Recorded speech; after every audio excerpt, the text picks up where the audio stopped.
And check out the view from the CTV Skywatch camera looking out to the north-northwest there. Got quite a bit of cloud cover developing right now, and we have some little pockets of light snow as well.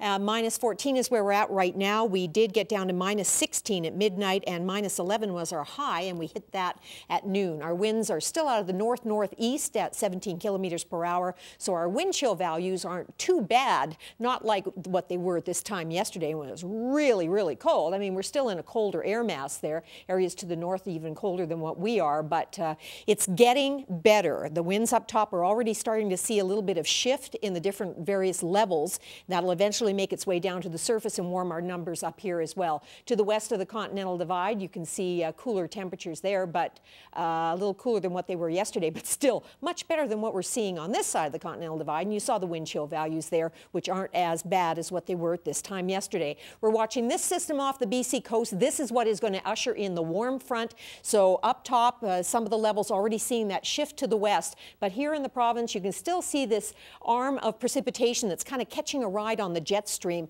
Areas to the east of us, very, very cold. Regina, minus 28. Wind chill value puts it at minus 42 degrees. And you can see this band of precipitation making its way from the northwest to the southeast. So that's why areas like Medicine Hat, you folks tonight could see maybe another 5 centimeters of snow in your forecast. And so you see where that band of snow is coming out of the northwest. Here we're trying to see a little bit of protection in the form of an area of high pressure, but we're still just on the cusp of that, the difference between where the clear skies are and that snowfall. So we're seeing almost like ice crystals in the air in parts of Lethbridge right now. And as I said, little bits, smatterings of light snow, but certainly not any high concentration. Rain, snow, mixture tomorrow to the west of the Continental Divide, so we're keeping an eye on that. As temperatures drop tomorrow night, this rain will turn back into freezing drizzle, so driving could be a little dicey there tomorrow. Minus 5 degrees in St. John. We've got some snow in Atlantic Canada, and then we've got pockets of rain showers in through the Maritimes,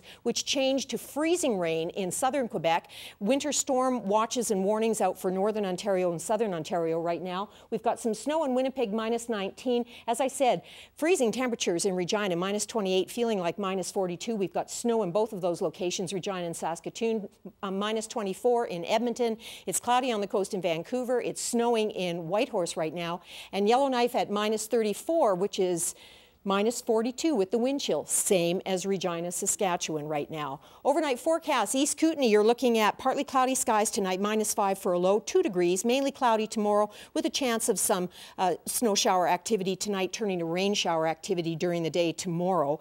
Crow's Nest Pass, you're looking at cloudy skies tonight, chance of flurries, minus 14 tomorrow though, sun and cloud mix and plus 4 for a daytime high. Medicine Hat, you're looking at minus 19 tonight with some periods of snow. Tomorrow, partly cloudy, some sunshine in the mix, minus 3 degrees for a daytime high. So it'll take you another day to really warm up there in the Hat. Lethbridge, we're looking at that chance of light snow tonight, then cloudy after midnight, minus 15 for a low, 3 degrees for a high tomorrow. And our winds will be up in the afternoon hours as we start to see the advancement of that Chinook wind. 3 degrees tomorrow, 7 degrees as we head into Friday. Look at the numbers. We've got a nice stretch of very mild conditions coming up, but the winds are going to be a factor tomorrow. Could see some drifting snow, especially in the open areas. So be aware of that as you head into work tomorrow morning, and particularly in the afternoons if you're driving around when that wind is really kicking in. Now, if your vision is getting a little blurry, it happens to everybody, but it's not necessarily age-related. Some of the systems could be indicative of some very serious eye problems. So you want to get those checked. Early is always better than waiting for later. So that's our focus on safety, It's our live better tip from Draffen's PharmaSafe. Focus on safety was yesterday. That's it for me. Good night, everybody.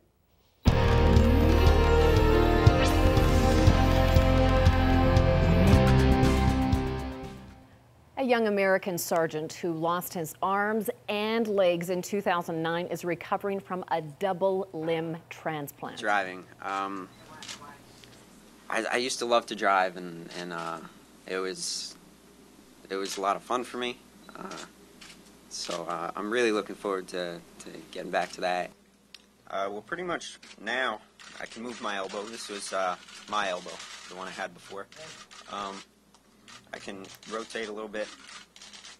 This arm is pretty much not much movement at all.